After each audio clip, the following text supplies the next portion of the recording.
यहाँ पर वर्णन किया है कि जो कर्म इंद्रियों को रोक लेता है वो मन के द्वारा स्मरण करता रहता है, मनोराज्य करता रहता है। जो इंद्रियों के विषय हैं उन विषयों को मन के द्वारा चिंतन करता रहता है और कर्म इंद्रियों को रोक लेता है। तो ऐसा व्यक्ति मिथ्याचारी कहलाता है, यानी मनोराज्य करने वाला कहलाता है, पापाचारी कहलाता है, ऐसा वर्णन कर दिया।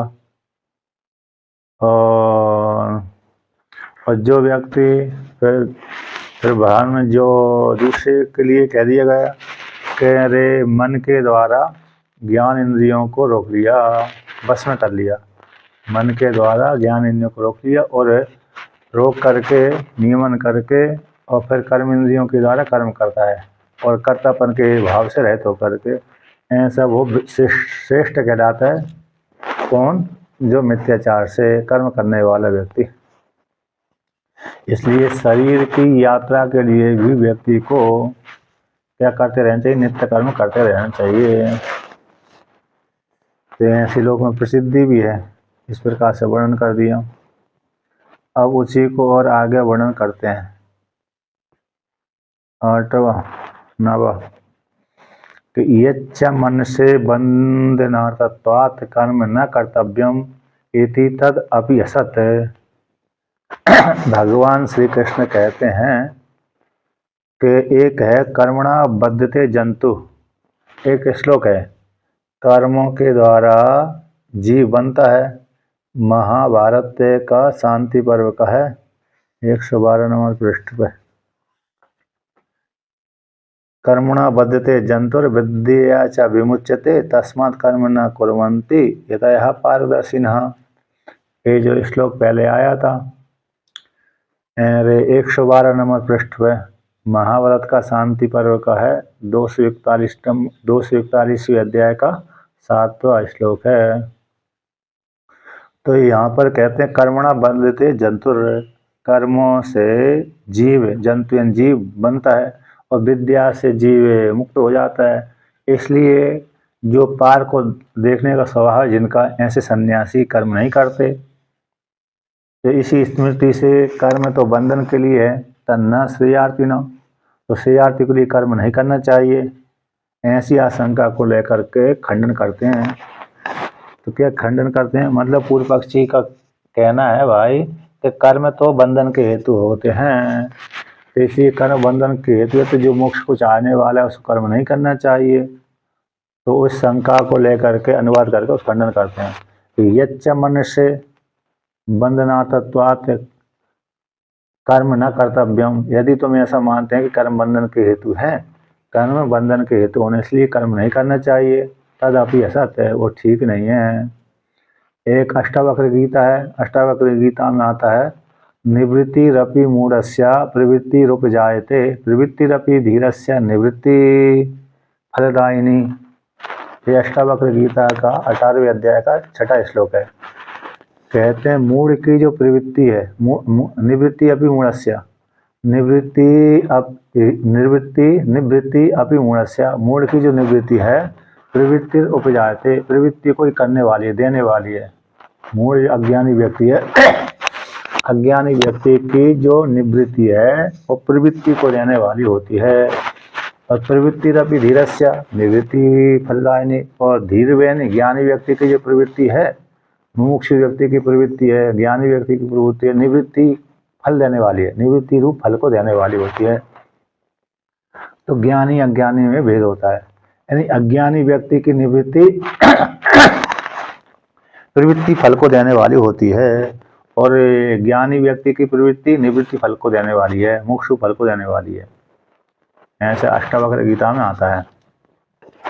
तो इसलिए आप ऐसा मानते हैं कि कर्म बंधन के हेतु है इसलिए कर्म नहीं करना चाहिए, तो ठीक नहीं है। कथम किस प्रकार से भाई ठीक नहीं है? इस हेतु से तो कहते हैं यज्ञार्थात् कर्मणो अन्यत्र,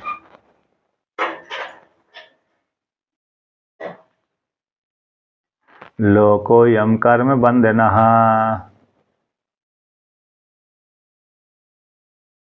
तदर्थम कर्म कौन्तेय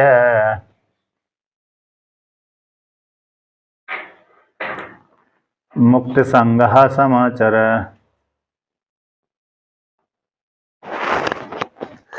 तो यहाँ पर कहते हैं यज्ञार्थात कर्मणो नेत्र लोको अयम कर्म बंधना।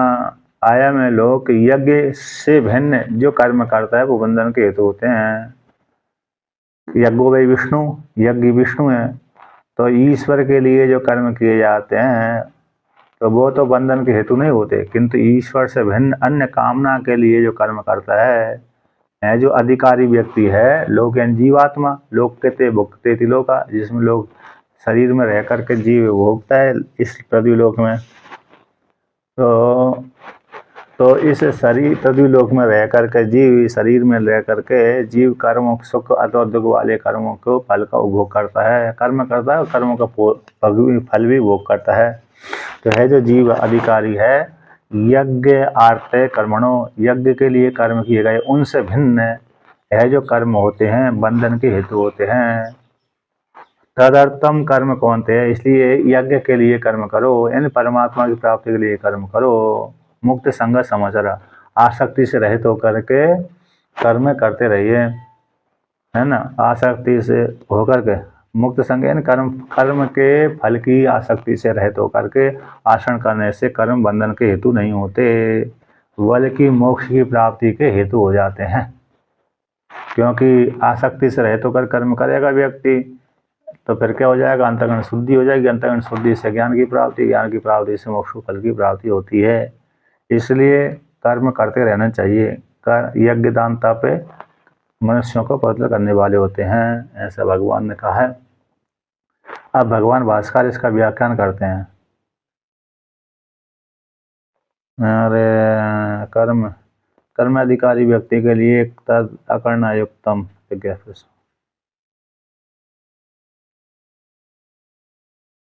फल विसंधि के बिना यज्ञ के लिए कर्म करने वाले व्यक्ति के लिए बंधन का अभाव होता है, उसके लिए कर्म करना चाहिए। तो कहते हैं तो यज्ञो वै विष्णु, यज्ञो वै विष्णु और विष्णु ये श्रुति है, तैत्रेयी संहिता की है। कहाँ की है, तैत्रेयी संहिता की। तय यानी तय हो गई, सम यानी संहिता होता है, तो तैत्रेयी संहिता की एक अध्याय के 7वें खंड का अरे 4था मंत्र है वहाँ का, तो तैत्रेयी संहिता आदि की। तो वहाँ पर कहते हैं यज्ञो वै विष्णु, विष्णु कौन, यज्ञ कौन है, विष्णु है। तो यज्ञ नारायण यज्ञ पुरुष ऐसा वाक्य आता है, यज्ञ पुरुष कौन है, भगवान विष्णु। यज्ञ नारायण कौन है, भगवान विष्णु है। तो यज्ञ वै विष्णु, तो विष्णु ही यज्ञ है। तो अर्थात भगवान विष्णु ने ही यज्ञ का रूप धारण किया था, तो इसलिए यज्ञ कौन है, विष्णु का रूप होता है। तो यज्ञ वै विष्णु, तो यह जो विष्णु के लिए जो कर्म किए जाते हैं, इति श्रुति है, इस श्रुति से यज्ञ ईश्वर, यज्ञ ईश्वर है। तदर्थम यत क्रियते तद यज्ञार्थम कर्म, तस्मात् कर्मणो अन्यत्र अन्येन कर्मणः लोको अयम अधिकृत कर्म कृत कर्म बंधनः कर्म बंधनम यस्य सो अयम कर्म बंधनो लोको न तो यज्ञार्थाद अतस तदर्थम कर्म कौन्ते मुक्त संग कर्म फल संग वर्जितः सन समाचार निर्वर्तया। तो यहाँ पर वर्णन करते हैं कि जो यज्ञ ईश्वर है, यज्ञ ईश्वर, हाँ, इस श्रुति के अनुसार यज्ञ कौन है, ईश्वर है, परमात्मा है, यानी विष्णु है। विष्णु यानी व्यापक, विश्ली व्याप्ति धातु से नुक प्रत्यय करके विष्णु बन जाता है। तो यहाँ विश्ली का व्यापक, विश्ली शब्द का अर्थ होता है व्यापक अर्थ में, तो ईश्वर व्यापक है, विष्णु व्यापक है। तो ऐसे यज्ञ विष्णु है, उसके लिए जो कर्म किए जाते हैं, तो उसके लिए तद यज्ञार्थम, उस ईश्वर के लिए यज्ञ किए जाते हैं, वो कर्म है, यज्ञ के लिए किए गए कर्म है, ईश्वर की प्राप्ति के लिए किए गए कर्म है, उनका भी कर्म बंधन के हेतु नहीं है, उन ईश्वर से भिन्न। तस्मात् कर्मणो ईश्वर से भिन्न जो कर्म किए जाते हैं ईश्वर से जो भिन्न कर्म की कर्मणा बद्धते जंतु इस स्मृति के अनुसार, तो कहते हैं कर्म बंधन के हेतु होते हैं। कहते हैं ठीक है, कर्म बंधन के हेतु तो होते हैं, लेकिन किसके लिए? जो फलाशक्ति से रहित होते हैं उनके लिए। जो ईश्वर के लिए कर्म किए जाते हैं उनके लिए वो नहीं। तस्मात् ईश्वर के लिए कर्म से अन्यत्र कर्म के द्वारा लोको एवं अधिकृत है। जो ईश्वर के लिए किए गए कर्म से अन्यत्र जो कर्म है उन कर्मों के द्वारा अधिकृत व्यक्ति है। तो कर्म करने वाला कर्म करते हैं, कर्म बंधन के हेतु होते हैं। कर्मकृत कर्म करने वाले व्यक्ति वह लोग कर्म बंधन, इन कर्म बंधनम यस्य सा, जो कर्म बंधन है यस्य जिसका, ऐसा जो कर्म है आसक्ति वाला जो कर्म कैसे बंधन के हेतु बनता है, सो एवं कर्म बंधन लोको, यह जीवात्मा कर्म बंधन लोक कर्म के अधीन रहने वाला और बंधन वाला है। वे जो कर्म जो जिस कर्म में अधिकृत है अर्थात फलाशक्ति से युक्त होकर के कर्म करता है ईश्वर से भिन्न, वह कर्म बंधन के हेतु होते हैं अर्थात उसको फल के द्वारा बांध देते हैं। कर्म में उस जीवात्मा को फल के द्वारा, पाप वाले फल के द्वारा और पुण्य वाले फल के द्वारा बांध देते हैं। अर्थात अवश्य में भोक्तव्यम कर्तव्य कर्म शुभम, स्मृति है, अवश्य ही भोगना पड़ता है व्यक्ति को, जीव को सुख अथवा दुख वाले फल को जीव को निश्चित रूप से भोगना ही पड़ता है। इसी अवश्य में भोक्तव्यम कर्तव्य कर्म शुभम, तो इस प्रकार से वर्णन किया। तो इसलिए वो कर्म कैसे हैं, उसको बंधन के हेतु हो जाते हैं जो आसक्ति से युक्त होकर के कर्म किए जाते हैं ईश्वर की प्राप्ति के लिए जो नहीं किए गए। इसलिए ये लोग ना तू यज्ञार्थात, किंतु यज्ञ के लिए किए गए जो कर्म है बंधन के हेतु नहीं है। अर्थात ईश्वर की प्राप्ति के लिए किए गए कर्म है बंधन के हेतु नहीं है। अतः इस हेतु से तदर्थम कर्म है ईश्वर की प्राप्ति के लिए हे कौनते है, कुंती के पुत्र को कौनते बोलते हैं, तो कौन हे कौनते, क्या करो तुम आसक्ति से मुक्त संगा, इन कर्मों के फल की संग से वर्जित होकर के समाचरण निर्वर्त्य संपादन करो। ईश्वर अर्पण बुद्धि के द्वारा किया गया कर्म बंधन के हेतु का अभाव है। ठीक है ना। यहाँ पर टीका में दिया गया है अंतिम पंक्ति टीका की, मतलब 90 की, ईश्वर अर्पण बुद्धिया, ईश्वर अर्पण बुद्धि के द्वारा किया गया कर्म बंधन के हेतु का अभाव है। बंधनार्थत्व अभावे, बंधन के लिए नहीं होते बल्कि मुक्ति के लिए हो जाते हैं। और जो ईश्वर से इतर के लिए कर्म करते हैं यानी फल की प्राप्ति के लिए करते हैं, कौन सी फल की प्राप्ति के लिए, अर्थात सुख वाले फलों के लिए करते हैं ना व्यक्ति, तो यज्ञ आदि कर्म करते हैं तो वो बंधन के हेतु होते हैं। और जो ईश्वर के लिए करते हैं तो वो बंधन के हेतु नहीं होते, अंतर्गत शुद्धि के हेतु से ज्ञान की प्राप्ति हो जाती है, ज्ञान की प्राप्ति से मोक्ष फल की प्राप्ति हो जाती है। अब पुनः और कहते हैं कि नित्य कर्मों को नैमित्तिक के सहित नित्य कर्मों को अधिकृत अधिकारी व्यक्ति के द्वारा कर्तव्यत्व हेतु अंतर के द्वारा कर्तव्य हो जाने पर हेतु अंतर परत रूप से अनंतर श्लोकों को कहते हैं कि नैमित्तिक कर्मों के नित्य कर्मों के सहित नैमित्तिक कर्मों के सहित नित्य कर्मों को व्यक्ति को करते रहना चाहिए, कर्तव्य रूप से कर्तव्य समझ करके करते रहना चाहिए, है ना। जिस वर्ण में जिस आश्रम में है वहाँ पर जो उसके जो नित्य कर्म हो जाते हैं बनते हैं उनको कर्तव्य मान करके करते रहना चाहिए, किंतु आसक्ति से रहित होकर के। तो उसके लिए यहाँ पर कहते हैं इतश्च अधिकृतेन कर्म कर्तव्यम, इस हेतु सभी अधिकारी व्यक्ति के लिए कर्म करते रहना चाहिए जो जिसमें अधिकृत है, जिस वर्ण में है जिस आश्रम में है, तो जहाँ का जो अधिकारी है उसी के लिए उस प्रकार के कर्म करते रहना चाहिए। तो 10वें श्लोक का पाठ करते हैं। सह यज्ञः प्रजः सृष्ट्वा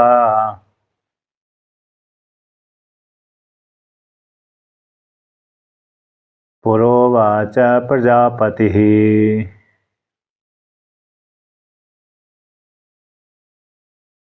अनेन प्रासवस्यध्वम्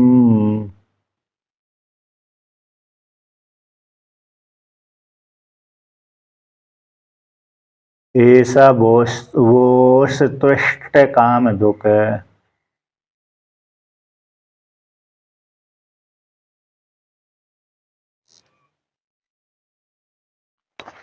तो यहाँ पर कहते हैं साय। आवाज तो मालूम है। अच्छा अच्छा अच्छा अच्छा।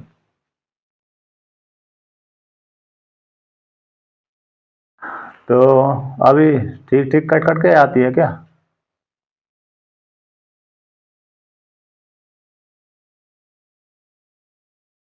अच्छा अच्छा, मालूम है।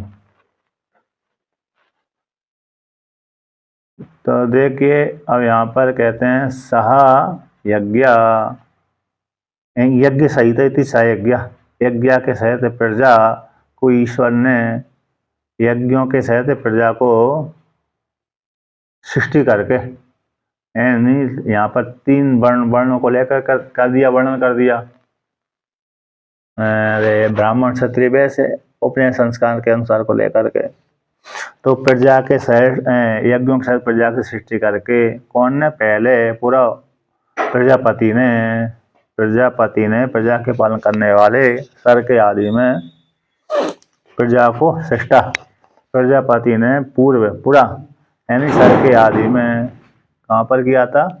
सर्ग के आदि में इनकी सृष्टि करके उवाचा, प्रजापति ने इनको कहा था। ईश्वर ने जगत प्रजा की सृष्टि करने वाले ईश्वर ने प्रजा की सृष्टि करके, यज्ञों के साथ प्रजा की सृष्टि करके इनको कहा था पूरा उवाचा, उवाचा कहा था कि इस प्रकार से इस साधन के द्वारा, इस यज्ञ के द्वारा प्रसविष्यध्वम ऐसा, यानी वृद्धि, प्रसव यानी वृद्धि, वृद्धि यानी उत्पत्ति, इस यज्ञ के माध्यम से तुम क्या वृद्धि को करो, वृद्धि को प्राप्त करो।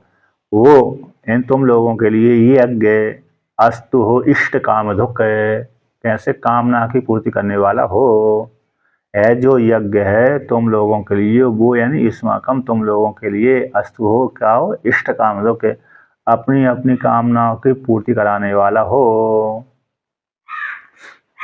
तो इस प्रकार से परमात्मा ने, ईश्वर ने जगत का सृजन करके, यज्ञों के सहित सृजन करके, साधन के सहित प्रजा की सृष्टि करके, फिर उन प्रजाओं को कहा कि भाई तुम इस यज्ञ के माध्यम से वृद्धि को प्राप्त हो जाओ, और तुम इस साधन के माध्यम से अपनी अपनी इच्छा की पूर्ति करो। यह यज्ञ तुम्हारे लिए कैसा हो जाए?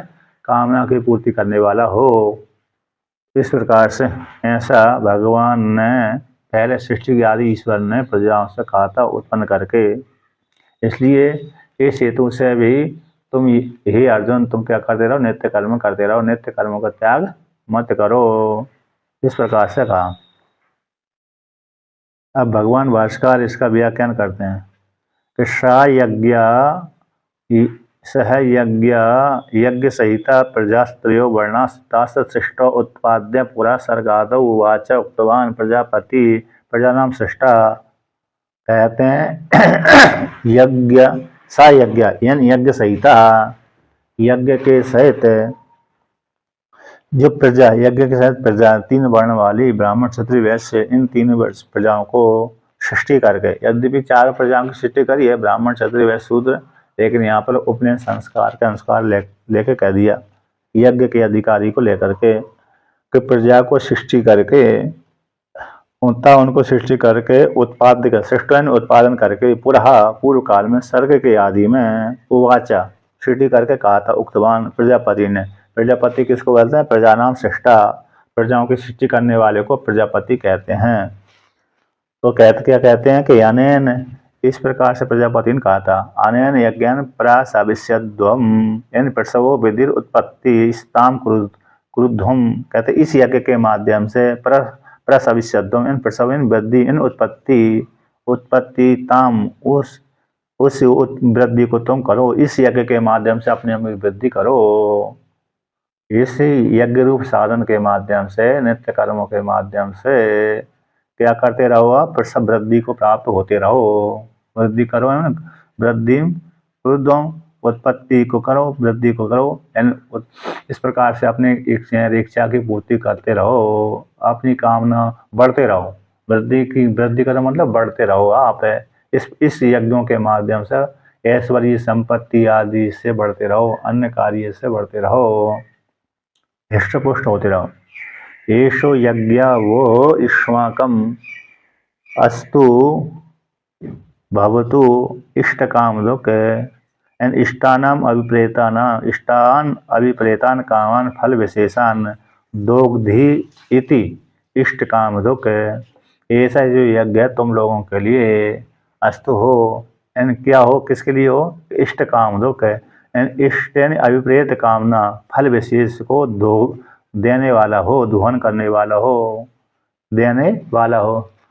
दुग्धम दोहित दुग्ध दुग्ध यानी दुग्ध, जैसे गाय के द्वारा गाय से हम दूध का दोहन करते हैं, है ना, दुग्ध दोहन दूध को धोने वाला। तो जैसे गाय से हम दुग्ध का दोहन करते हैं, उसी प्रकार से यज्ञों के द्वारा हम अपनी कामनाओं की पूर्ति करते हैं। इसलिए वह यज्ञ कैसा होगा, इष्ट कामधुक है, इष्ट हमारी अभिप्रेत कामनाओं को देने वाला हो।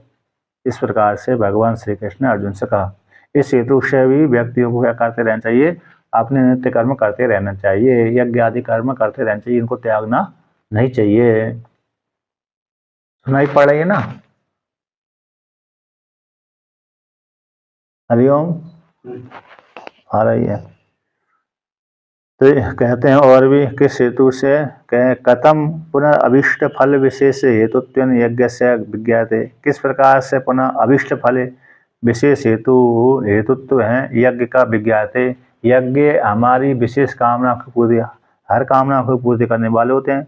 न तो देवता प्रसादाद विनय स्वर्ग आदि अभ्युदय लभते, कहते हैं वे यज्ञ तो देवता आदि प्रसाद के बिना स्वर्ग आदि अभ्युदय को न लभते।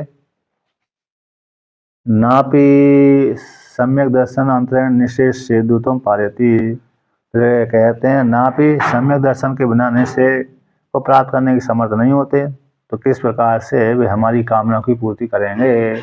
ऐसी प्राप्ति हो जाने पर कहते हैं, अर्थात अरे जो तो यज्ञ है बिना देवताओं के तो स्वर्ग आदि फल को देते नहीं हैं, और जो यज्ञ आदि अपने श्रेय की प्राप्ति कराने वाले होते नहीं हैं, तो कैसे हमारी इच्छा की पूर्ति करने वाले होंगे। ऐसी प्राप्ति हो जाने पर, ऐसी शंका हो जाने पर कहते हैं। पाठ करते हैं 11वें श्लोक के। देवान भावयता अनेन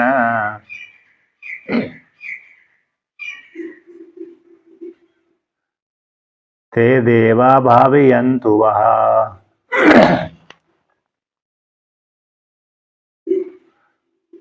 परस्परं भावयन्तः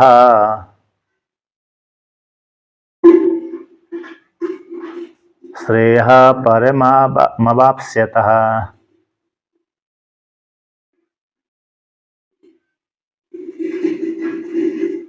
कहते हैं देवान भावयता अनेन, कि देवों को अनन्य इस यज्ञ के द्वारा, इस यज्ञ के द्वारा देवताओं की वृद्धि हो, वृद्धि प्राप्त होते रहे।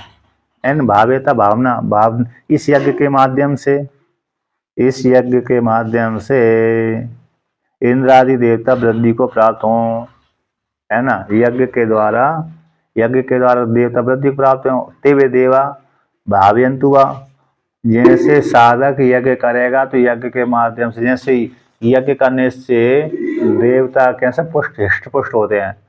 जैसे राक्षस जब भी देखते हैं, राक्षस कहते हैं देवताओं को बल कहाँ से प्राप्त होता है, कि यज्ञ से। यज्ञ यदि होता रहेगा तो देवता बलवान होते रहेंगे, इसलिए यज्ञ नष्ट हो जाएगा, देवता ही बलवान हो जाएंगे। अब यज्ञ करने वाले कौन होता है, कि ब्राह्मण होते हैं, तो उनको मार दो तो यज्ञ नष्ट हो जाएंगे, यज्ञ नष्ट हो जाएंगे, देवता कमजोर हो जाएंगे, और कमजोर देवता हो गए तो हम उस स्वर्ग को जीत लेंगे। इस प्रकार से राक्षस पहले ब्राह्मण आदि के ऊपर हमला करते रहते थे। तो यहाँ पर भगवान कहते हैं कि इस यज्ञ के माध्यम से देवताओं को भाव्यता वृद्धि होती रहेगी। अतः यज्ञ करोगे आप यजमान यज्ञ करोगे, देवता पुष्ट होंगे। तो ते देवा भावयन्तु वा, फिर जे देवता इस यज्ञ के माध्यम से हृष्ट पुष्ट हो गए, उसी प्रकार से देवता तुम्हारी वो इस्माकम तुम्हारी भावयन्तु वृद्धि को प्राप्त करेंगे, अर्थात फल देंगे। फल के द्वारा तुमको तुम्हारी इच्छा पूर्ति कर देंगे। वो इच्छा पूर्ति कर देंगे तो भाई तुम वृद्धि प्राप्त हो जाओगे। तो जैसे यज्ञ के द्वारा देवता अरे हृष्टपुष्ट हुए, वृद्धि को प्राप्त हो गए, उसी प्रकार से देवता अपने वरदान के माध्यम से तुमको फल की पूर्ति कराएंगे। तो परस्परम भावयंता, तो एक दूसरे की भावना करते रहो, एक दूसरे के द्वारा एक दूसरे की इच्छा पूर्ति होती है।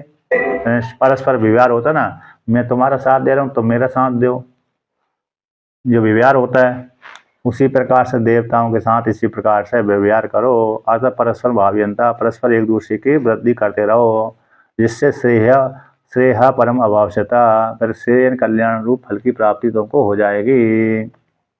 इस प्रकार से प्राप्त करोगे, इस प्रकार भावना करने से श्रेय परम ज्ञान प्राप्ति क्रम से प्राप्त हो जाएगी।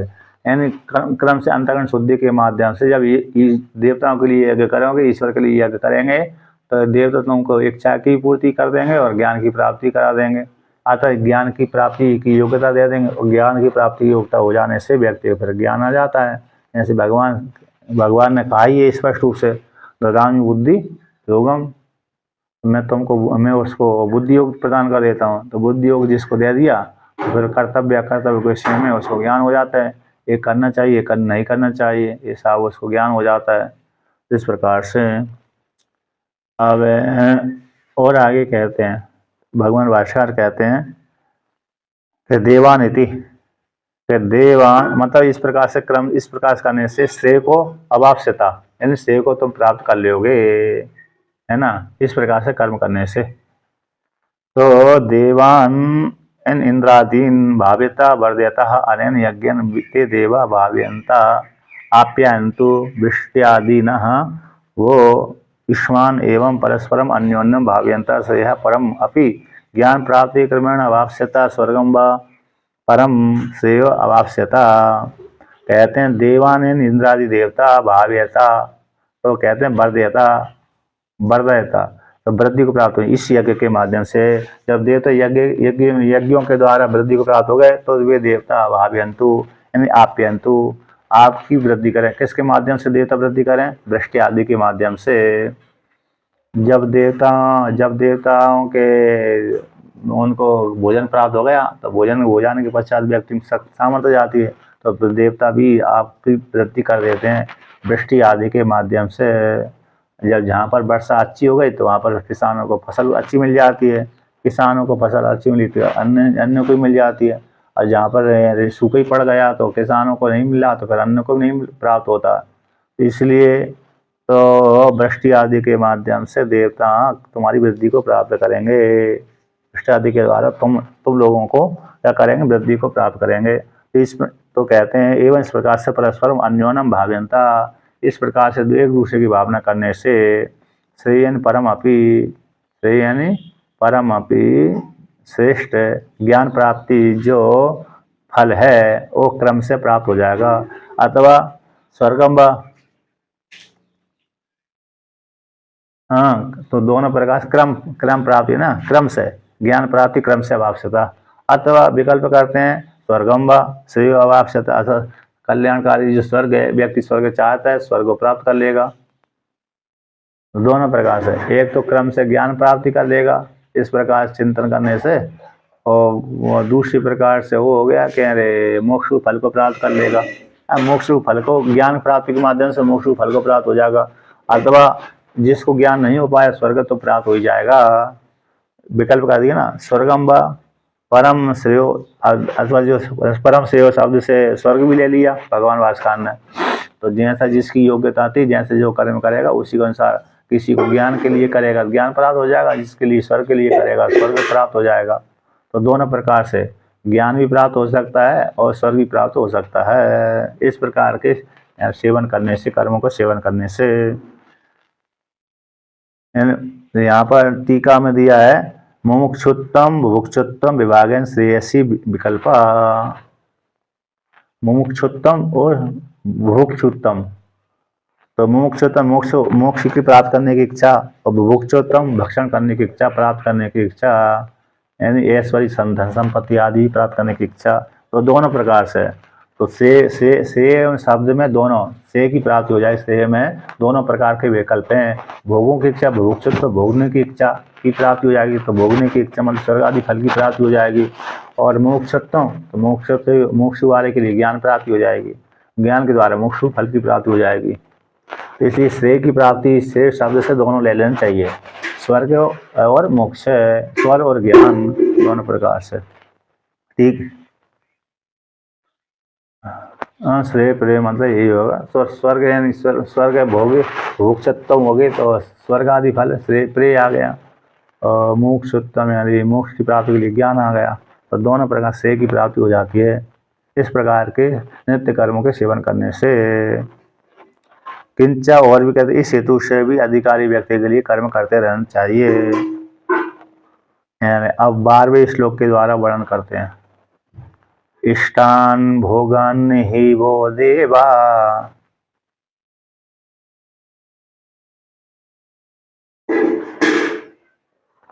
दास्यन्ते यज्ञ भावितः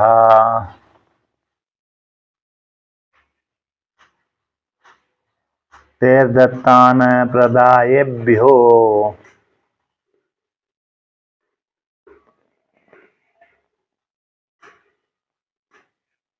यो भुंक्ते स्तेन एव सः।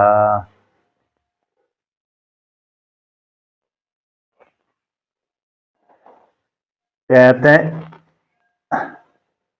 यहाँ पर कहते हैं यज्ञ से भावित होकर के, यज्ञों से संतुष्ट होकर के देवता तुम लोगों के लिए इष्ट भोगों को देते हैं। तुमने यज्ञ किए तो यज्ञ से प्रसन्न हो गए देवता, तो यज्ञ से प्रसन्न होकर के देवताओं ने तुम्हारे लिए इष्ट भोगों को दे दिया, है ना। पशु पुत्र पत्नी आदि सारे जो जीव के लिए भोग हैं, मतलब एक जीव के लिए दूसरा जीव भोग होता है, एक जीव दूसरे जीव के लिए भोग होता है, इसकी पूर्ति होती है, एक के द्वारा दूसरे की पूर्ति होती है। जिसके द्वारा इसकी पूर्ति हो रही है, जो प्रधान हो गया वो भोक्ता हो गया, जो गुण हो गया वो भोग हो जाता है कि नहीं। प्रधान होता है उसको भोक्ता कहते हैं, और जो गुण हो जाता है वो भोग कहलाता है। जैसे राजा है, राजा जब प्रधान होता है तो प्रजा उसकी भोग वस्तु हो जाती है और राजा भोक्ता हो गया। जब प्रजा को काम पूर्ति हो जाती है, इच्छा पूर्ति हो जाती है, धन आदि राजा दे देता है प्रजा को, तो प्रजा भोक्ता हो जाती है, राजा भोग हो जाता है। तो इस प्रकार से एक के द्वारा एक की पूर्ति हो जाने से एक जो लेने वाला भोक्ता हो जाता है, देने वाला मतलब लेने वाला तो देने वाला दोनों में से बराबर हो जाते हैं, मतलब भोक्ता एक भोक्ता बन जाती है, एक भोग बन जाता है। इसी यज्ञ से संतुष्ट होकर के देवताओं ने तुम्हारे लिए, वो तुम लोगों के लिए देवता क्या देते हैं, इष्ट भोगों को देते हैं। अब उन देवताओं के द्वारा, देवता यज्ञों के द्वारा संतुष्ट होकर जिन भोगों को दिया था, तेर दत्तान उन देवताओं के द्वारा दिए गए भोगों को, दत्तान दिए गए भोगों को, इष्ट भोगों को अप्रदायभ्यो कहते उन देवताओं के लिए आदि नहीं देते हैं जिन देवताओं ने यज्ञों से संतुष्ट होकर जो भोग दिए थे तुम्हारे लिए, पशु आदि जन दिए थे, ऐश्वर्य दिया था, उनको यदि नहीं देते हैं तो जो और अपने लिए पकाता है व्यक्ति, अपने लिए भक्षण करता रहता है, तो ऐसा जो व्यक्ति है देवताओं के द्वारा दिया गया इष्ट भोगों को, स्वयं देवताओं के द्वारा दिया गया इष्ट भोगों को, तो वह भोगों को, देवताओं के द्वारा दिया गई संपत्ति को व्यक्ति देवताओं को न दे करके यो भुंगते, जो स्वयं के लिए भक्षण करता है, तो स्तैन एव सा वह चोर कहलाता है। स्तैन यानी चोर, यानी देवताओं के द्वारा अर्जित, देवताओं के द्वारा दी गई संपत्ति को व्यक्ति देवताओं के लिए अर्पण न करके स्वयं वो भोग करता रहता है, तो वह व्यक्ति ऐसा व्यक्ति की ऐसा चोर कहलाता है। जैसे हमने घर में भोजन बनाया, आश्रम में भोजन बनाया, अब देवताओं के द्वारा हमको अन्न की प्राप्ति हुई थी, अब हमने भगवान को भोग लगाया ही नहीं और अपने लिए बनाया था। जैसे घर में बनाते हैं माता पिता आदि, पत्नी आदि अपने पुत्रों के लिए बनाते हैं, पति के लिए बनाते हैं, भाई बंधु के लिए बनाते हैं, लेकिन भोग नहीं लगाते, है ना। भोजन जब बनाते हैं तो बहुत सी स्त्रियां घर में भोग न लगा करके अपने पुत्र पुत्रियों को, पति पत्नियों को दे देते हैं पहले, तो वो ऐसे जो करते हैं तो वो चोर कहलाते हैं। जब वही व्यक्ति, जब वो घर में रहने वाले स्त्री पुरुष आदि होते हैं, भोजन बना करके किसको दे दिया, भगवान को भोग लगा दिया, यद्यपि भगवान भाव को लेकर के उस ग्रहण कर लेते हैं, तो वही प्रसाद बन गया। अब उसको भगवान ने तो खाया नहीं, रोटी तो जितनी थी उतनी है, कमी नहीं हुई, लेकिन वो प्रसाद हो गया, देवताओं को अर्पण कर दिया। अब देवता उससे संतुष्ट हो गए। तो ऐसा करने से वो चोर नहीं कहलाता। जो भगवान को भोग लगाकर खाता है, चाहे वो स्त्री हो चाहे वो पुरुष हो, वो चोर नहीं कहलाता। किंतु जो भगवान को भोग लगाए बिना ही खा जाता है तो वो चोर कहलाता है, क्योंकि भोग किसने दिए? भगवान ने दिए। अब भगवान भास्कर इसका व्याख्यान करते हैं, तो कहते हैं इष्टान भोगान इति, इष्टान अभिप्रेतान भोगान ही वो इष्मभ्यम देवा दास्यन्ते वितरिष्यन्ति। स्त्री पशु पुत्रादीन यज्ञ भाविता यज्ञर्वर्धिता से तोषिता इत्यर्था। इष्टान भोगान, इष्टान अभिप्रेत भोगों को, यन क्योंकि इष्ट भोगों को वो देवता, वो इष्मभम तुम्हारे लिए देवताओं दिए हैं, तुम लोगों के लिए देवताओं ने दिए हैं। वितरिष्यन्ति भविष्य में देते हैं। वितरिष्यन्ति का अर्थ वर्तमान समय परिवर्तन हुआ, यज्ञ से संतुष्ट होकर के देवताओं ने भोग दिए थे और भविष्य में देते रहेंगे।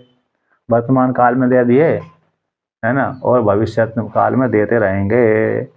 तो उनके कौन से भोग दिए थे? कहते हैं स्त्री है, पशु है, पुत्र आदि है। तो स्त्री पशु पुत्र आदि सबसे वित्त आदि सभी ले लेना चाहिए। मतलब एक व्यक्ति के लिए, कर्ता के लिए दूसरी वस्तु की ऐसी भोग होती है, ठीक है ना। इसलिए यहाँ पर स्त्री पशु पुत्र आदि बोल दिया। तो एक व्यक्ति के लिए दूसरे व्यक्ति भोग होता है।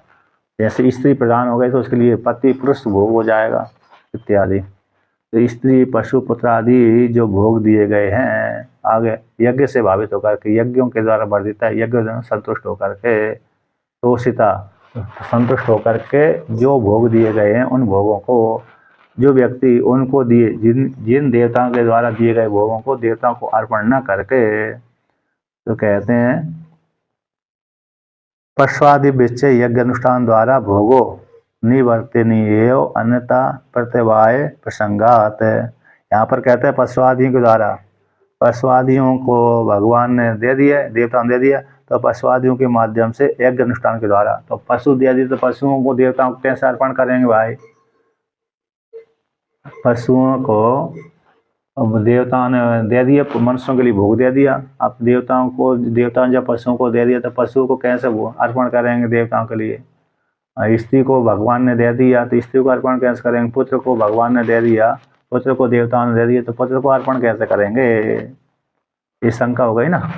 ये प्रश्न है कि देवताओं ने स्त्री है, पशु है, पुत्र आदि को भोग दे दिए जीवात्माओं के लिए, कर्ता के लिए की, फिर उनको अर्पण कैसे? जैसा भोजन तो हम अर्पण कर देते हैं, किंतु पत्नी स्त्री पुरुष आदि को अर्पण कैसे करेंगे? तो ये शेतुष करेंगे। तो टीका में दिया है कि पशु आदियों के द्वारा, यज्ञ अनुष्ठान के द्वारा भोगो निर्वर्तनीय हो। अर्थात वो पशु आदि किसके लिए है? उनसे जो दूध आदि होता है, कार्य आदि होता है, तो उनसे दूध में, गाय जैसे दूध देती है उससे दूध के माध्यम घृत बनाते हैं, घृत को द्वारा फिर हवन करते हैं। इस प्रकार से वो देवताओं को अर्पण हो गया। अर्थात देवताओं के लिए इस प्रकार से व्यवहार करते हैं, पूजा पाठ आदि सेवा आदि करते रहते हैं। तो यज्ञ अनुष्ठान के द्वारा भोग निर्वर्तनीय है, अन्यथा ऐसा नहीं करेंगे तो फिर प्रत्यवाय की प्राप्ति हो जाती है। तेर उन देवताओं के द्वारा देवेर दत्तान भोगान अप्रदाय अदत्वा अनृणीम अकृत्वा इत्यर्था। उन देवताओं के द्वारा दिए गए भोगों को देवताओं को न दे करके, ऋण न हो करके, अदत्व न दे करके, अनऋणी हो करके, यानी ऋणी यानी ऋण चुकाए नहीं। जैसे दूसरे व्यक्ति से व्यक्ति ऋण ले लेता है, वो ऋण उसको नहीं चुकाता है तो वो ऋण बना ही रहता है उसको। तो ऋण चुकाए बिना ही व्यक्ति उन भोगों को भोगता है।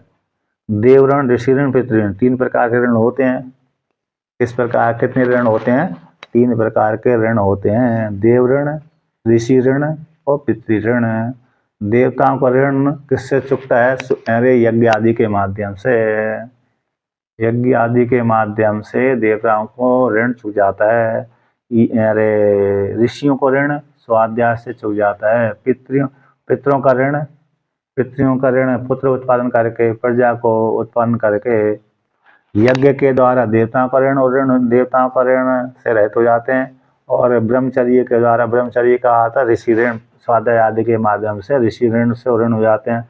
और प्रजा के उत्पन्न करके पितृ ऋण से ऋण हो जाता है व्यक्ति।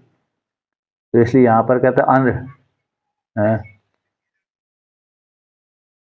हाँ ये स्वाध्याय ऋषि ऋण से ऋण होने वाला ही है, इसी को ही बोलते हैं। तो ब्रह्मचर्य का अर्थ हो गया ऋषि ऋण, मतलब ऋषि ऋण स्वाध्याय आदि करते रहते, प्रतिदिन स्वाध्याय करता रहता है, उसको ऋषि ऋण से ऋण हो जाता है।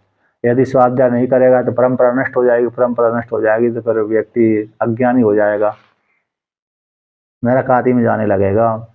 तो यहाँ पर कहते हैं अनऋणी, अनऋणी अकृत्वा, अनऋणी बना करके। तो टीका में दिया है, टीका में देवानाम ऋषिणाम पितृणाम च 127 नंबर पृष्ठ पे पहली पंक्ति। देवानाम ऋषिणाम पितृणाम च यज्ञेन ब्रह्मचर्येण प्रजया च संतोषम अनापाद्य स्वकीयम कार्यकरण संगातम एवं पोष्टुम भुंजानस्तस्करो भवति।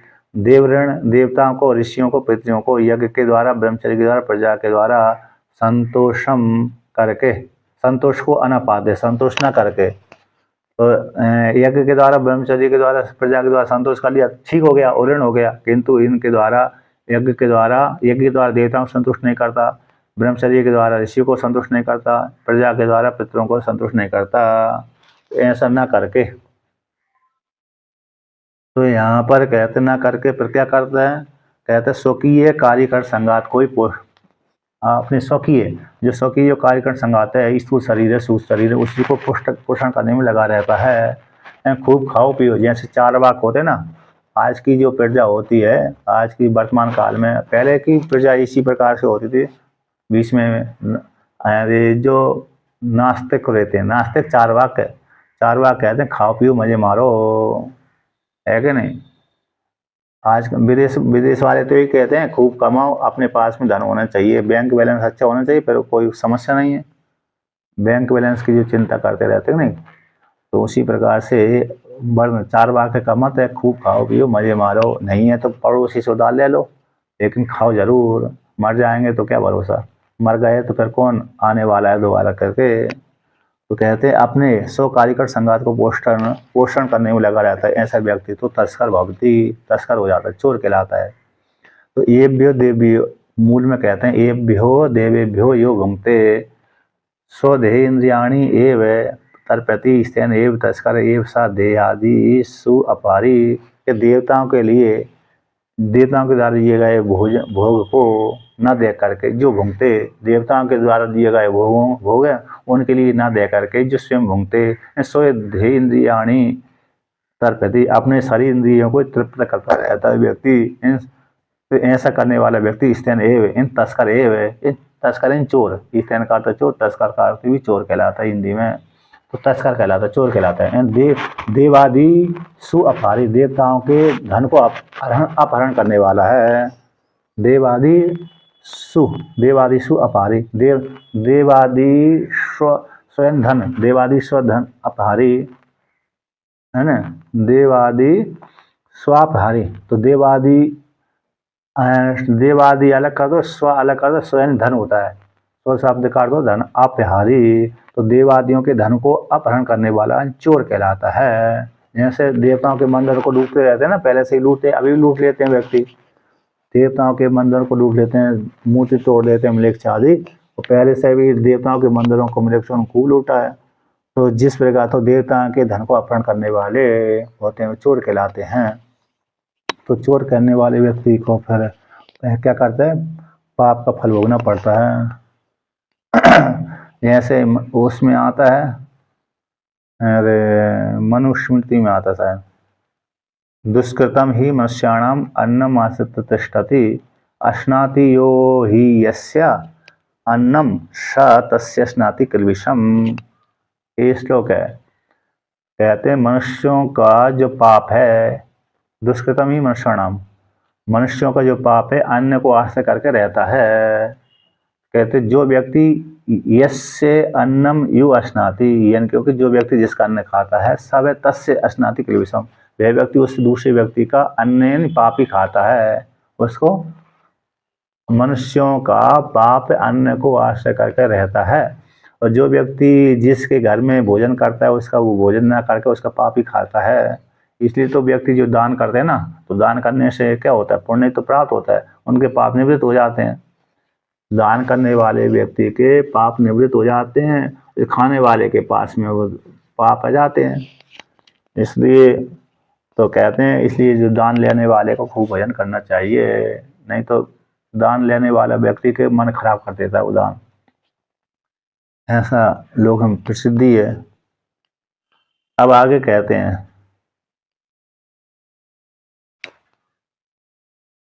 तो कहते हैं क्या कहते हैं, ते ये पुनः, ये जो कहते हैं ये पुनः यज्ञ थी ना, तो यज्ञ थी तो और भी कहते हैं इस हेतु से भी कि देवादियों के द्वारा विवाह को न करके जो भोग करता है वो प्रत्यवाय कह दिया।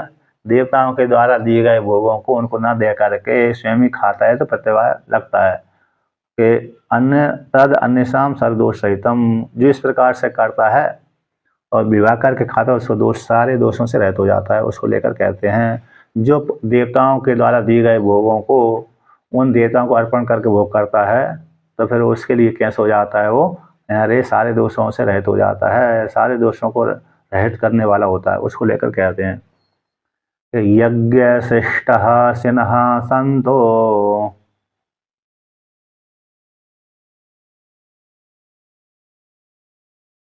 मुच्यन्ते सर्व किल विषही।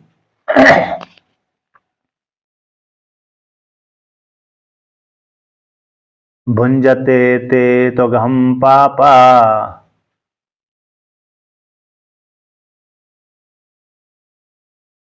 ये पचन्ते आत्म कारणात।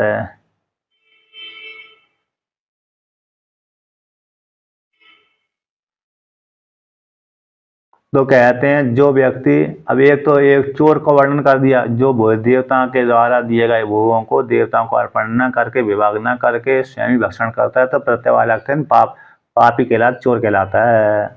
अब दूसरा व्यक्ति है कि देवताओं के द्वारा दिए गए भोगों को देवताओं को अर्पण करके भक्षण करता है, यज्ञ करके भक्षण करता है, भोग लगा करके भक्षण करता है। तो यज्ञ शिष्ट, यज्ञ से बचा हुआ, आसिन्हा जो असन भक्षण करता है, भक्षण करता है, यज्ञ शिष्टासिनो ये पुनः कहता जो व्यक्ति यज्ञ से बचा हुआ, असभोजनीय धातु है, असुंग व्याप्त धातु है और असभोजनीय धातु है, तो यज्ञ से बचा हुआ व्यक्ति, यज्ञ से बचा हुआ जो भोग है उस भोग को भक्षण करता है, जो भोग करने वाला, तो कहते हैं सर्वकल्प से मुच्यन्ते। जो व्यक्ति है, अन्य व्यक्ति हैं, यज्ञ देवताओं के द्वारा दिए गए भोगों को उन्हीं देवताओं को अर्पण करके, देवताओं को अर्पण करके उन बचे हुए अन्न को भक्षण करने का स्वभाव है जिसका, यज्ञ से बचा हुआ अन्न, यज्ञ से शिष्ट यानी बचा हुआ, शिष्ट यानी बचा हुआ, तो यज्ञ से बचा हुआ भोजन, उस भोजन को असिना यानी भक्षण करने का स्वभाव, असभोजने तो असभोजने तो भोजने धातु भक्षण करने अर्थ में। हाँ, यज्ञ से बचा हुआ, सही सही से देवताओं को भोग लगाया, भोग लगा करके बचा हुआ यज्ञ, बचा हुआ जो अन्न, उस अन्न करने का भक्षण करने का स्वभाव है जिसका, उसको बोलते हैं यज्ञ शिष्टा सिन्हा।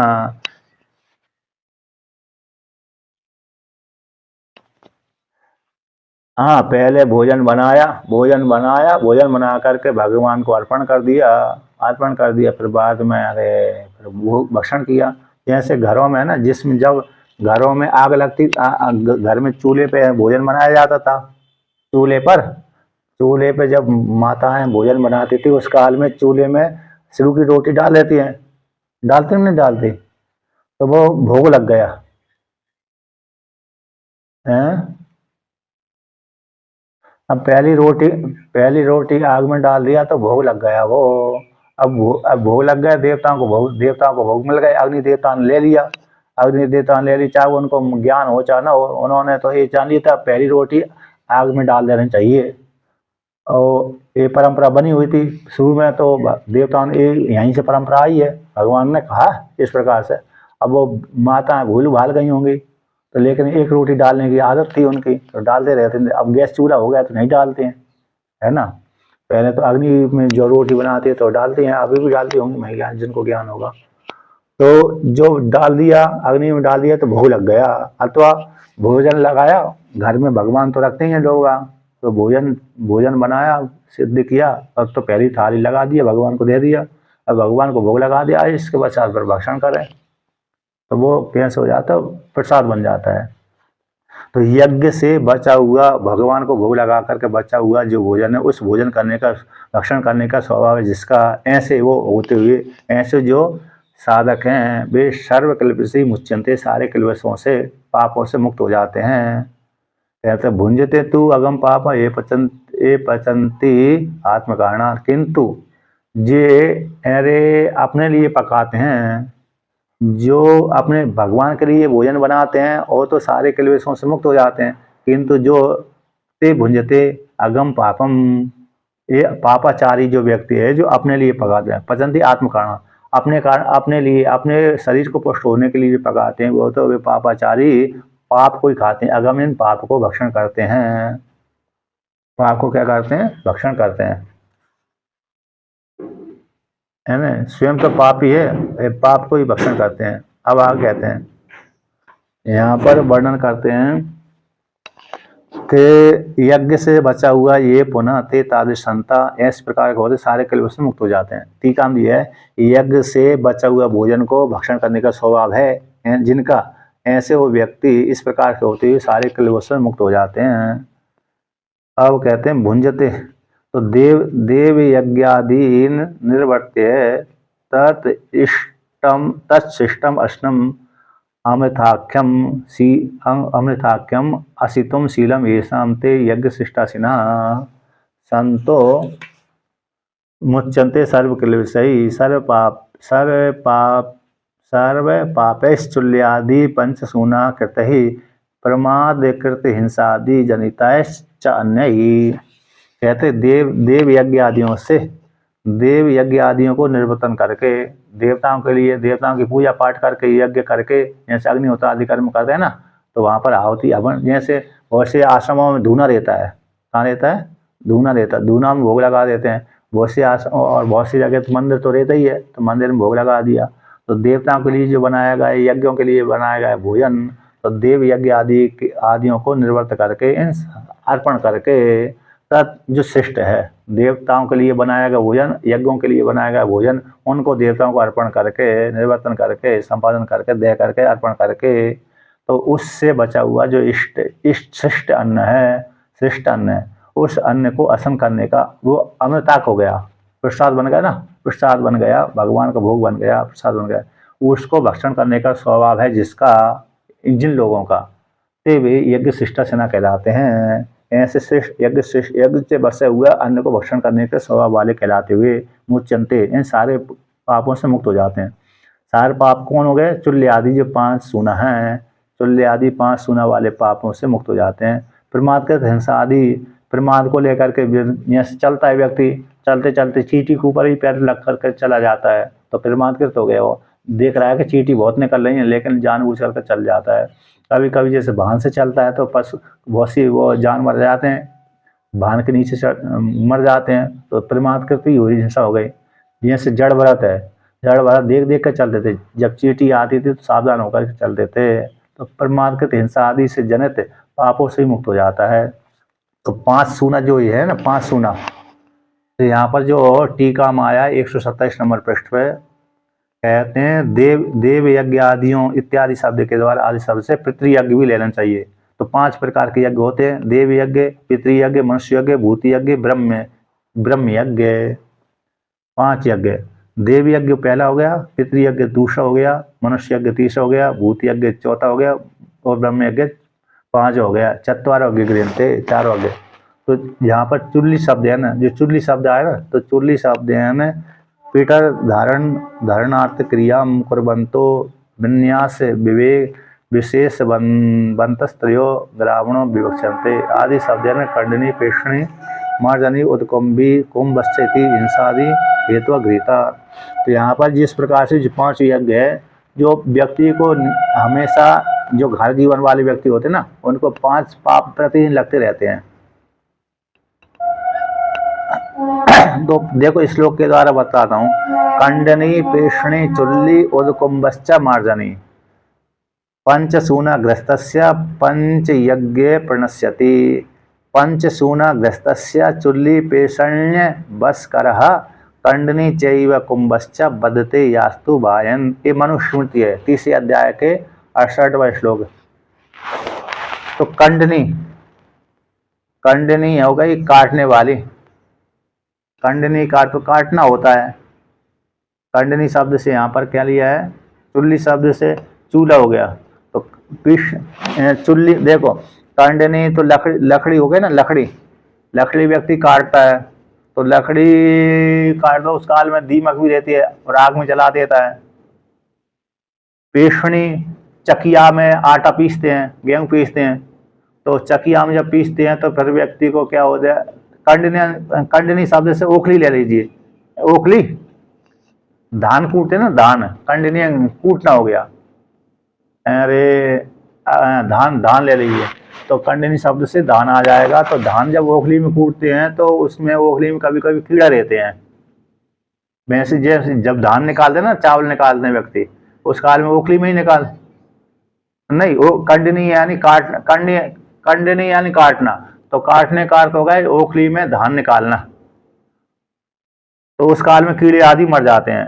पेषणी यानी पीसना, चकिया में पीसना, तो उस काल में, अब चकिया में जब गेहूं पीसेंगे तो उस काल में अरे व्यक्ति के कीड़े भी चले जाते हैं, सांसा वो पिस जाते हैं।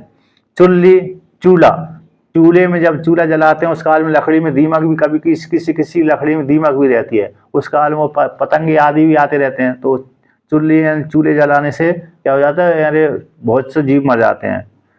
एंड ओखली में धान कूटने से अरे कीड़े मकोड़े मर जाते हैं।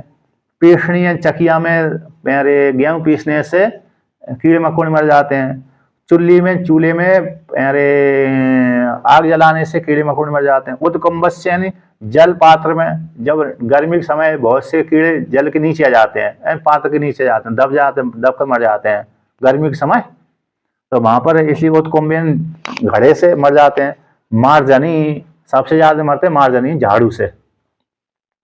तो इस प्रकार से तो पंचसूना ग्रस्तस्य, ये 5 पाप ग्रस्त को प्रतिदिन लगते रहते हैं, अभी भी लगते रहते हैं। मार्जनी सब लगते ही है। पानी की टंकी में, अभी पानी की टंकी में कीड़े हो जाते हैं, है ना, बहुत सी जगह।